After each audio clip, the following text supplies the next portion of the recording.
Hi, good evening. I'm Kaylee, and today I'm going to be demonstrating how to make some chocolate chip cookies. Because this speech has to be in my home, and because COVID is still an issue, I don't really feel comfortable having other people in my home. So tonight I'm going to be having my husband serving as my audience. You just want to? Hello.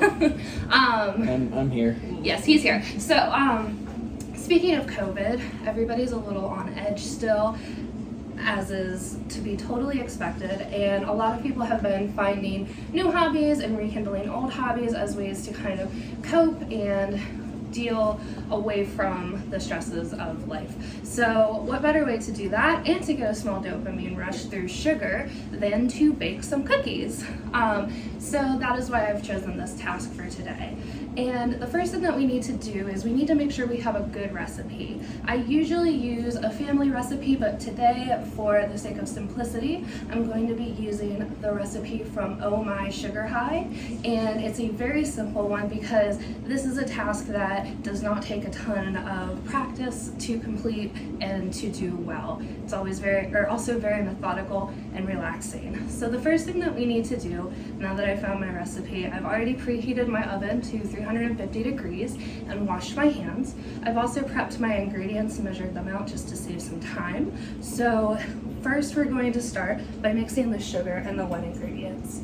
I have 1 cup of brown sugar and half of a cup of sugar. We're going to dump those into the mixer.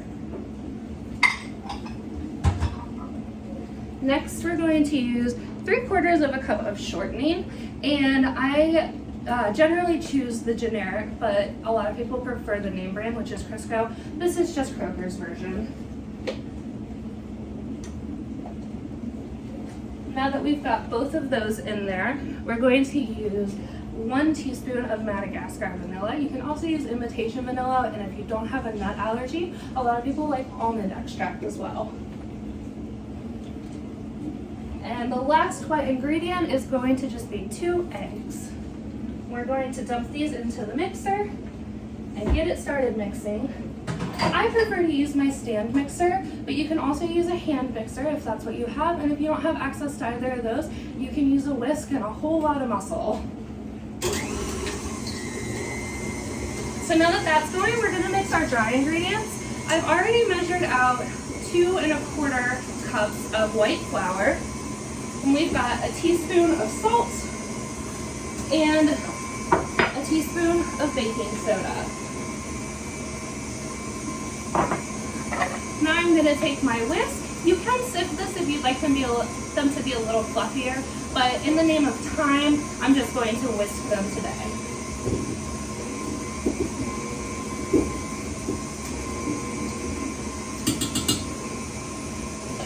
The last ingredient that we'll be needing is a cup of chocolate chips, or my husband also really likes Heath candy pieces, but we're actually going to pour that in last. And right now we're going to go ahead and just pour this in small batches.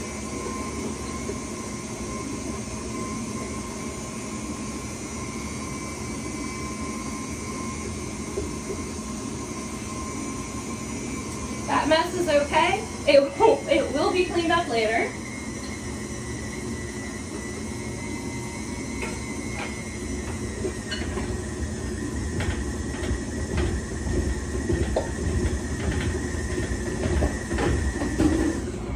Or if you think ahead, you can use the guard.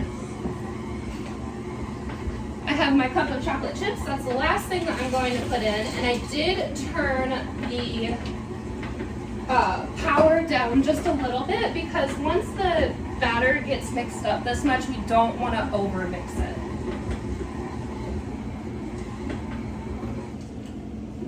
All right, that was the hardest part of all. So now that we've got this mixed, I'm going to take my trusty spatula and clean it off of here. I'm going to take my mixer out and I'm going to hand it to someone in my audience. Now we're going to prepare a baking sheet with whatever cooking spray you have on hand. I prefer coconut oil.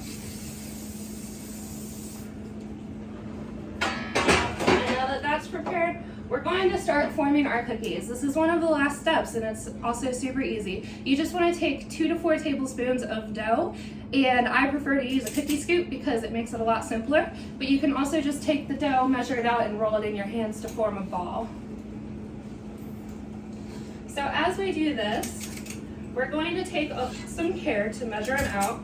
I like to do about 3 in a row, and I put about 12 to 14 on my sheet.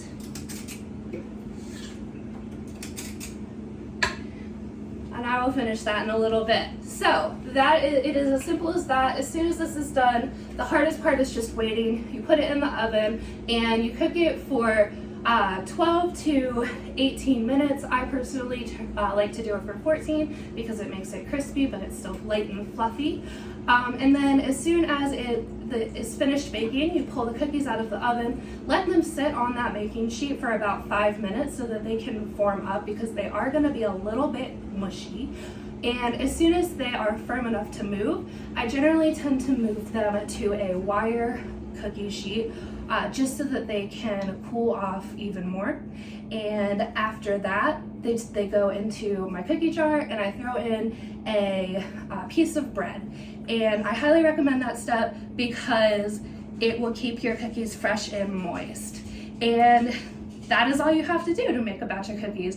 I chose this task because it's really simple and the process of baking relaxes me. All that's left is to wash the dishes, which I'm probably even going to ask my husband to do because I have relaxed enough this evening and I don't want to undo that. If you don't have a husband that can do it for you, no worries, leave him until tomorrow. Just let yourself relax and enjoy the process and enjoy the sugar rush afterwards. I hope you guys learned a new skill, and I hope if you're baking along, I hope your cookies turned out great. Bye.